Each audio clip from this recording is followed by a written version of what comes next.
I spent 2 years of my life rebuilding that 1,967 Mustang GT Fastback. Every evening after work, every weekend, thousands of hours of labor, and over $30,000 invested in parts alone. So imagine my shock when I returned from a business trip to find it missing from my assigned parking spot. The real gut punch came when I called my parents in a panic, thinking it had been stolen, only to hear my father say casually, "Oh, we gave that to your brother for his birthday. He legally owns it now." They had somehow forged my signature on the title transfer, handed my pride and joy to my entitled younger brother, and expected me to just accept it. What followed was the hardest decision I ever made, to file criminal charges against my own parents. Before I tell you what happened next, and how this changed our family forever, let me know where you are watching from. And hit that like button if you have ever had to stand up for yourself against family members who crossed the line. Cars have been my passion since I was old enough to distinguish a Ford from a Chevy. While other kids had posters of superheroes or sports stars, my childhood bedroom walls were plastered with images of classic American muscle cars. My father occasionally encouraged this interest when I was young, taking me to car shows and teaching me basic maintenance, though his enthusiasm always seemed conditional on my brother Marcus showing interest as well. When Marcus inevitably lost interest, my father's participation waned, leaving me to pursue my automotive passion largely on my own. Throughout my teenage years, I worked after school at a local garage learning from mechanics who recognized my natural aptitude. By 18, I could diagnose engine problems by sound alone, and had developed a particular fascination with Ford Mustangs of the 1960s era. Their perfect balance of power, style, and American automotive history represented everything I loved about cars.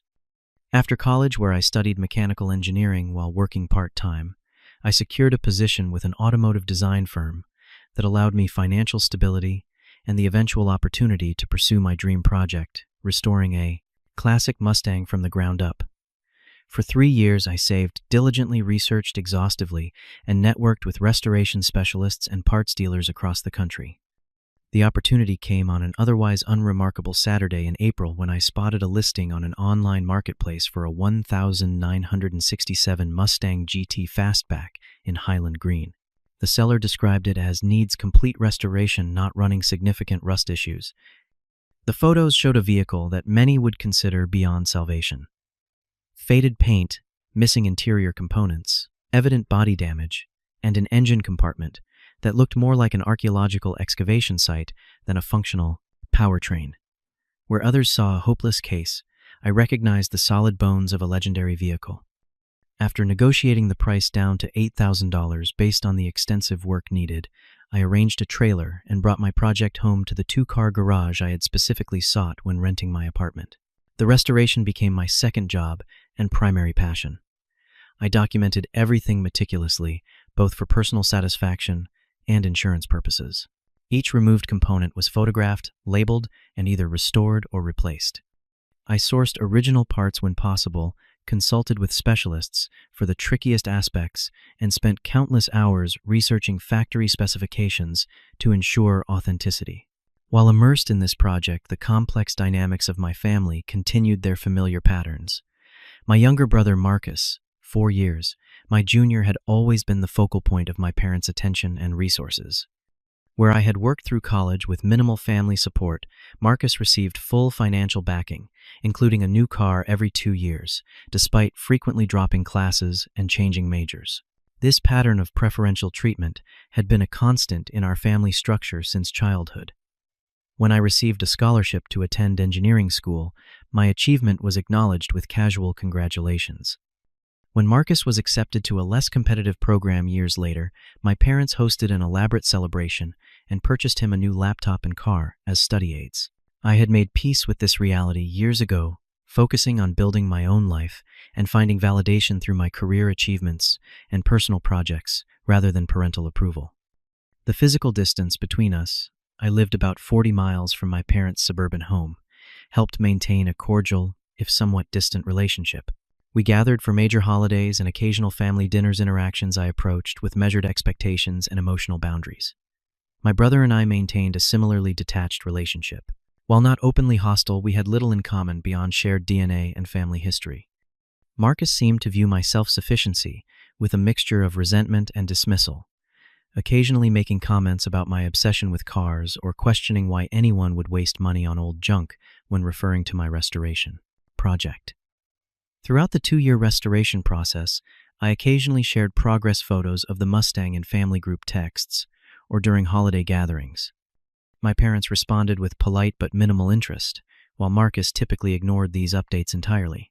The lack of enthusiasm from my family did nothing to diminish my own satisfaction as I watched the Mustang transform under my dedicated care.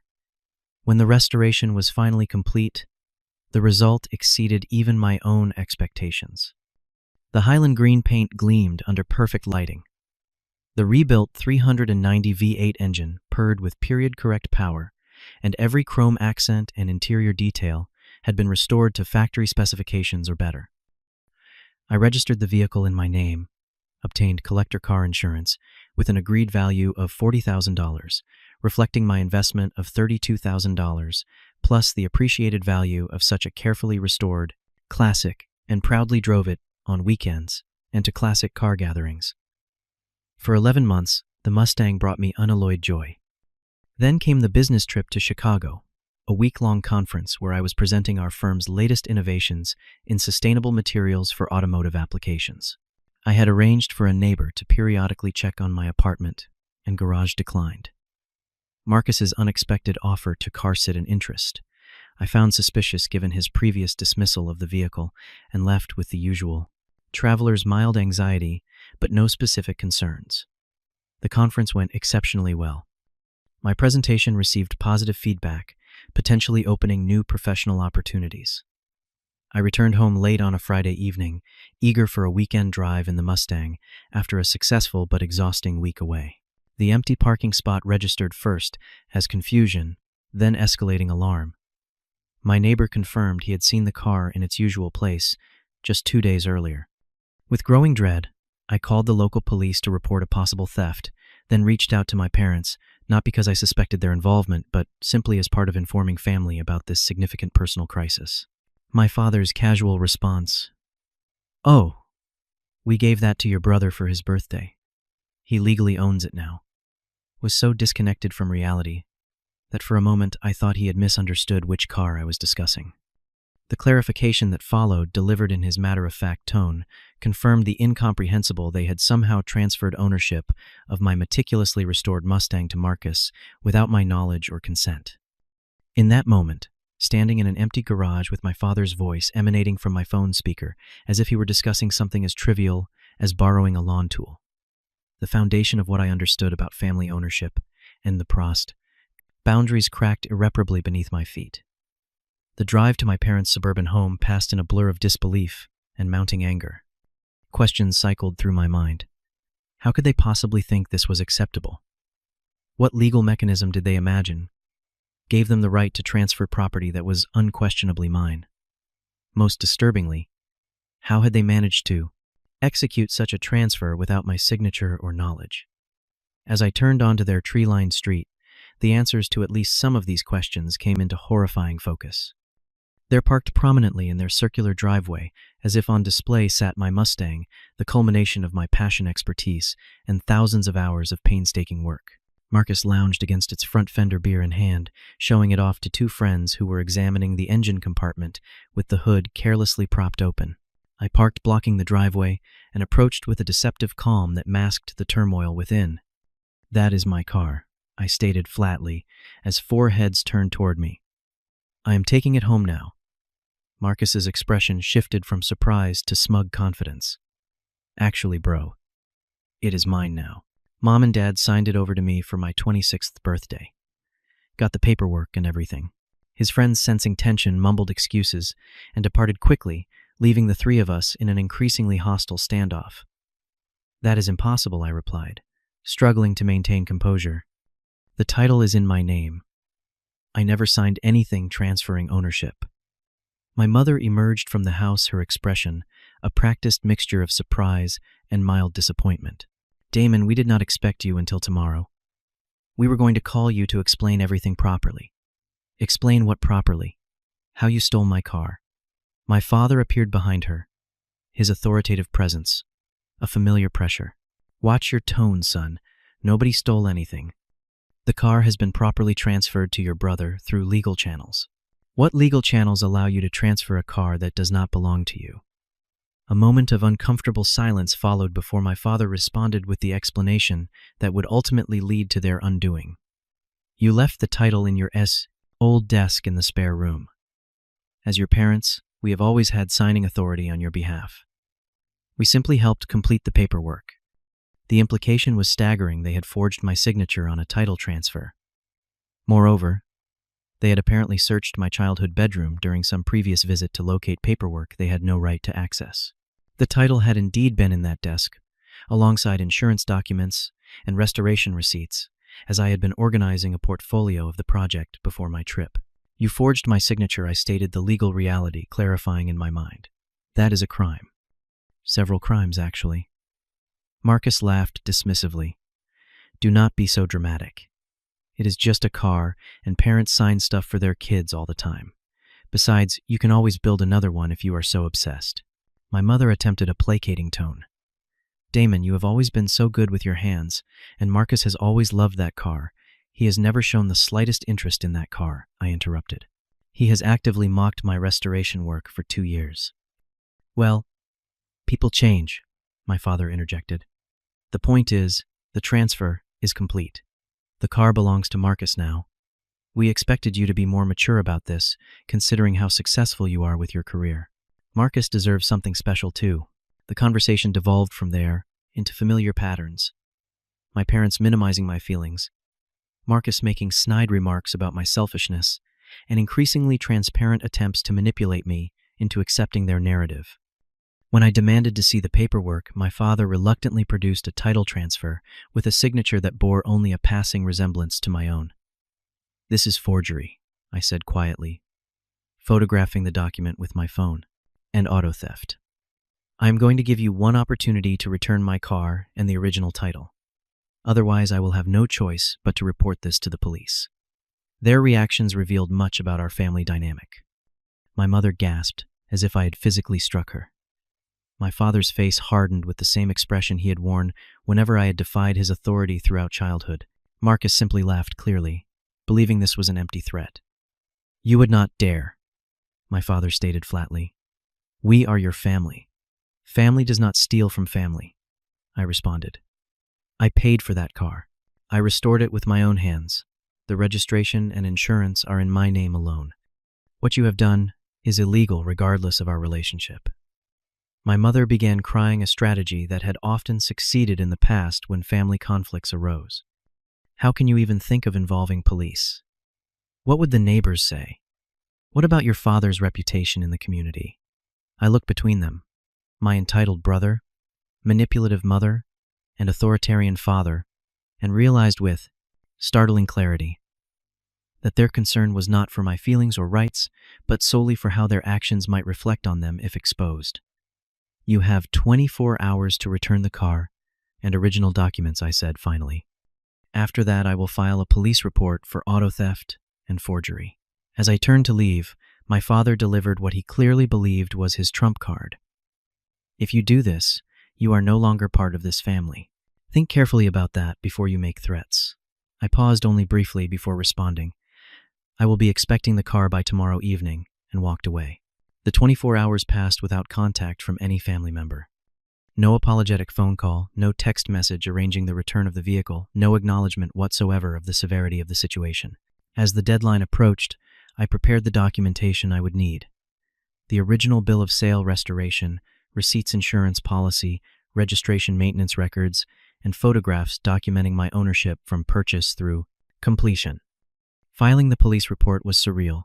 Sitting across from an officer, explaining that yes, I wanted to report my own parents and brother for auto theft and forgery.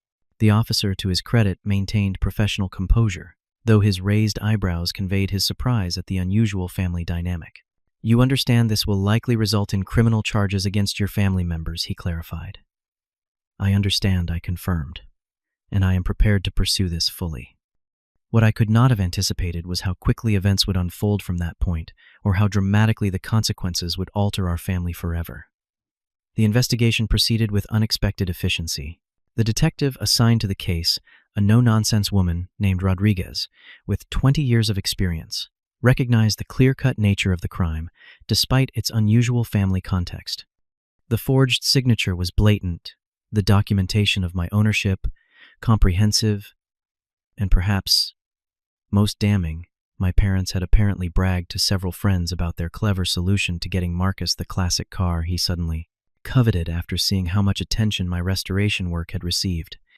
These friends, interviewed as part of the routine investigation, provided statements confirming my parents had openly discussed taking the title from my old desk and signing it themselves, apparently never considering this might constitute a serious crime rather than a simple family matter. 3 days after filing the report, I received a call from Detective Rodriguez. "We have spoken with the district attorney's office," she informed me. "They are proceeding with charges of grand theft auto and forgery against your parents. Your brother is being charged as an accessory after the fact, since he knowingly received and retained stolen property. The reality of actual criminal charges landed with the force of physical impact. Despite my resolve in filing the report, some part of me had perhaps expected the official involvement would simply pressure my family into returning the car without further consequences." The detective, sensing my hesitation, continued more gently. "Mr. Wilson, I have been doing this job a long time. I understand this is difficult. You can still decide not to pursue charges, if that is your preference." After a moment's reflection, I reaffirmed my decision. They had every opportunity to return the car and resolve this privately. They chose not to. Please proceed with the case. What followed was a cascading series of family earthquakes. My parents served with formal charges at their home, in full view of those same neighbors whose opinions my mother had been so concerned about, responded with incredulous outrage, followed by intensified pressure tactics. My phone filled with voicemails and texts from extended family members who had been fed a highly edited version of events. "How could you do this to your own parents? Over a car? Really? You need to drop these ridiculous charges immediately." My Aunt Susan, my mother's older sister, went so far as to show up at my workplace, creating a scene in the reception area until security escorted her out. My grandfather, normally a voice of reason, called to suggest that family matters should stay within the family, though his tone suggested he recognized the gravity of what my parents had done. Meanwhile, Marcus embarked on a campaign of harassment, driving my car past my apartment at odd hours, posting mocking social media updates about his new ride, and eventually escalating to thinly veiled threats about what might happen to the vehicle if I continued pursuing charges. I documented each incident, meticulously forwarding evidence to Detective Rodriguez and my newly retained attorney. The district attorney's office added harassment charges to Marcus's growing legal troubles, and a judge issued a temporary restraining order prohibiting him from coming within 500 feet of my residence or workplace. Through all this external chaos, I experienced a strange internal clarity. Years of normalized boundary violations and emotional manipulation crystallized into recognizable patterns. What had once seemed like ordinary, if frustrating family dynamics, now revealed themselves as genuinely toxic behaviors that had shaped my understanding of relationships and self-worth in profoundly negative ways. My parents' defense strategy shifted as the court date approached. Their attorney attempted to frame the situation as a simple misunderstanding, a well-intentioned gift gone wrong due to procedural oversights. This narrative collapsed when faced with evidence of the deliberate forgery and subsequent harassment. Their fallback position that, as parents, they had implicit authority to manage their adult son's property was dismissed by the judge with barely concealed incredulity. The defendant is 30 years old, financially independent, and the clear legal owner of the vehicle in question, he noted during a preliminary hearing. The notion that parenthood confers some kind of lifetime authority over an adult child's property is without legal merit. Throughout these proceedings, my parents maintained a posture of righteous indignation, seemingly unable to comprehend that their actions constituted actual crimes rather than acceptable parental prerogatives. This disconnection from legal reality ultimately undermined their defense and accelerated the case toward its inevitable conclusion. On a rainy Tuesday morning, after multiple delays and failed attempts at plea negotiations, my parents stood before the court and heard the judge deliver his verdict guilty on all counts. The sentences were relatively lenient given their lack of prior criminal history: 2 years probation, 200 hours of community service, mandatory counseling, and full restitution for any damages to the vehicle.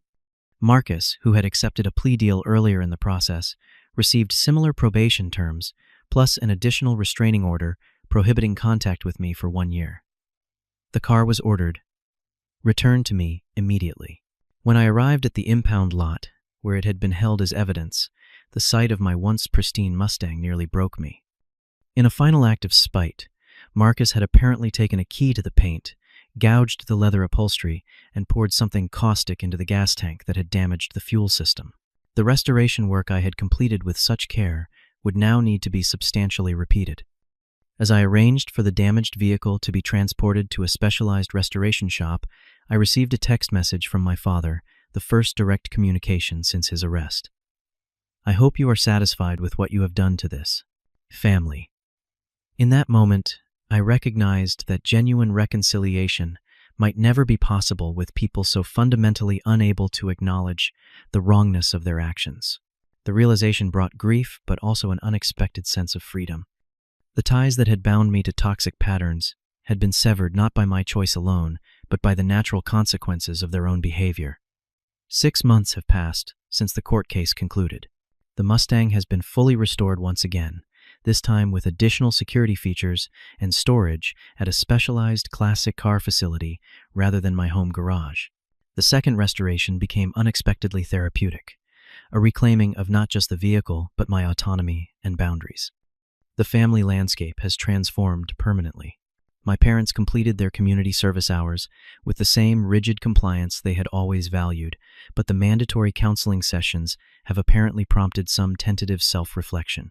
Last month, I received a letter from my mother, not quite an apology, but an acknowledgement that things could have been handled differently. My father remains more entrenched in his position, though his communications have evolved from outright blame to careful inquiries about moving forward as a family. I respond selectively, maintaining firm boundaries about what I will discuss and what behaviors I will accept. The process is uncomfortable but necessary. Marcus continues his pattern of entitlement, having recently approached our grandparents for money to buy a different sports car since Damon ruined his birthday gift. To their credit, they declined, suggesting instead that he focus on maintaining steady employment advice that has apparently strained that relationship as well. The most surprising development has been the reconnection with extended family members I had previously known only superficially. My cousin Eric, who restores motorcycles in Colorado, reached out after hearing about the situation through family channels. What they did was completely wrong, he stated simply in his first email. "I would love to see the Mustang sometime when you feel comfortable sharing it." This straightforward acknowledgement of the fundamental wrongness of my parents' actions without qualification or family loyalty caveats opened the door to a genuine friendship based on shared interests and mutual respect. Similar connections have formed with an uncle on my mother's side and several cousins who recognized the situation for what it was rather than what family mythology tried to make it. Perhaps most importantly, the car community, that had always been my informal support system, rallied with practical assistance during the second restoration process. Fellow enthusiasts offered rare parts technical advice and even workshop space when needed. These connections based on shared passion rather than obligation have evolved into friendships that feel more authentic than many of my family relationships ever did. The legal consequences of the case have reverberated in unexpected ways. My parents' standing in their community has indeed suffered, though primarily because their actions became public knowledge rather than because of any criminal record. Several of their friends have privately contacted me to express support, suggesting that my parents' behavior had crossed boundaries with others as well over the years. The financial impact has been substantial for them. Between legal fees, restitution for the damage to the Mustang, and the community's diminished trust affecting my father's real estate business, they have had to significantly downsize their lifestyle. Marcus, whose job history was already spotty, has struggled to find employment with a criminal record, though he typically frames this as everyone else's fault, rather than a consequence of his choices. As for me, the experience clarified values and boundaries I had previously allowed to remain fuzzy in the name of family harmony. I have become more selective about where I invest emotional energy, more confident in expressing needs directly, and more comfortable with the reality that healthy relationships require mutual respect rather than one-sided accommodation. The Mustang, now more securely mine than ever, has become not just a beloved vehicle, but a symbol of reclaimed autonomy. Each time I take it for a weekend drive along coastal roads, the engine's distinctive rumble serves as a reminder that some things are worth protecting, even when that protection comes at significant personal cost. Recently, I was invited to display the car at a regional classic automobile show. As I detailed every chrome accent and leather surface in preparation, I realized how completely the vehicle had transformed from a source of trauma back into a source of pride. The blue ribbon it won in its class felt like validation, not just of the restoration work, but of the difficult choices that allowed it to remain in my care. Have you ever had to stand up for yourself against family members who crossed important boundaries? What did it cost you, and what did you gain in the process? Share your experiences. In the comments below, your story might help someone facing a similar difficult choice right now. If this account of setting necessary boundaries resonated with you, please hit the subscribe button and give this video a thumbs up to help others find it. And if you know someone struggling with family members who do not respect their property or autonomy, share this as a reminder that sometimes the hardest boundaries to enforce are the most necessary ones. Thank you for listening, and remember that healthy relationships, even with family, should be built on mutual respect rather than obligation or control.